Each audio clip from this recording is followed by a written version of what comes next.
अफ्रीकी देश माली में सेना के एक गुट ने विद्रोह करके देश में तख्ता पलट दिया। सैनिकों ने राष्ट्रपति और प्रधानमंत्री दोनों को गिरफ्तार करके सैन्य मुख्यालय में रखा। 1 साल पहले भी इस देश में सैन्य विद्रोह हुआ था। जानते हैं कैसा है ये अफ्रीकी देश, जहां पिछले कुछ सालों में कई बार सेना विद्रोह करके तख्ता पलट चुकी है।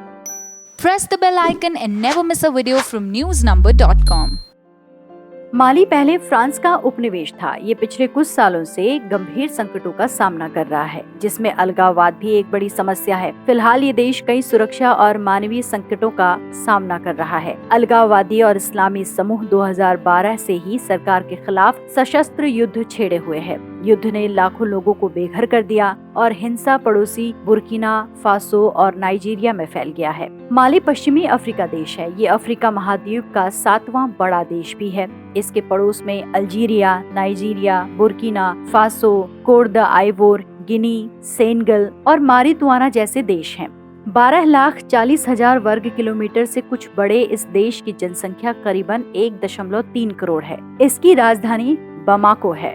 8 क्षेत्रों में बटे माली की उत्तरी सीमा सहारा के मध्य तक जाती है। वहीं देश के दक्षिणी क्षेत्र में ज्यादातर आबादी निवास करती है। यहाँ की अर्थव्यवस्था खेती और मत्स्य पालन पर निर्भर है। यहाँ के कुछ प्राकृतिक संसाधनों में सोना, यूरेनियम और नमक शामिल हैं। वैसे माली को दुनिया के सबसे निर्धतम देशों में शुमार किया जाता है। 1800 के अंत में माली फ्रांसीसी नियंत्रण में आया और फ्रांसीसी सूडान का एक हिस्सा बन गया।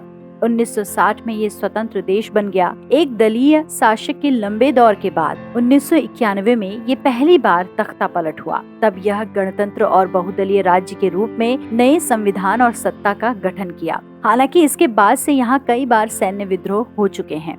माली का सबसे बड़ा शहर बमाको है, जो यहाँ की राजधानी भी है। यहाँ की राजभाषा फ्रांसीसी है, लेकिन बाबरा क्षेत्रीय भाषा है। कुल मिलाकर यहाँ 40 क्षेत्रीय भाषाएं बोली जाती हैं। देश की तकरीबन आधी आबादी अंतर्राष्ट्रीय गरीबी रेखा 1.25 अमेरिकी डॉलर से प्रतिदिन कम आमदनी पर रहती है। इस समय भी माली जिहादी हमलों और जातीय हिंसा को रोकने के लिए संघर्ष कर रहा है। चलिए जानते हैं उन घटनाओं के बारे में जिनके कारण बहुत बगावत हुई। 2018 राष्ट्रपति केटा दूसरे कार्यकाल के लिए चुने गए। 2019 प्रधानमंत्री मेगा और उनकी सरकार ने जातीय हिंसा बढ़ने के कारण इस्तीफा दिया। मार्च 2020 संसदीय चुनाव से पहले प्रचार के दौरान विपक्षी नेता सोमेला सीसे का अपहरण। 30 अप्रैल 2020 धोखाधड़ी के आरोपों के बाद संवैधानिक अदालत ने संसदीय चुनाव के कुछ नतीजों को रद्द किया। मई 2020 लोकप्रिय इमाम महमूद डिको की अगुवाई में विपक्षी गठबंधन ने राष्ट्रपति केटा के इस्तीफे की मांग की। जून 2020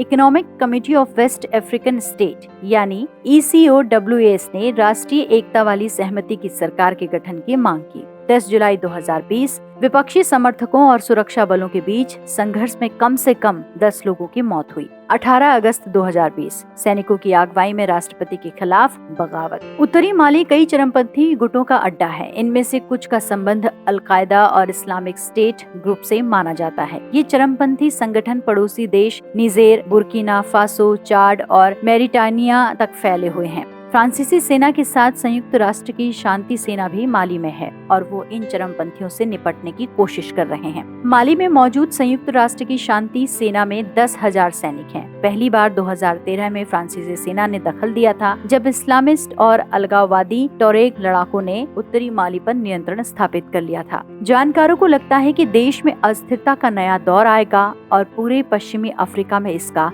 असर होगा।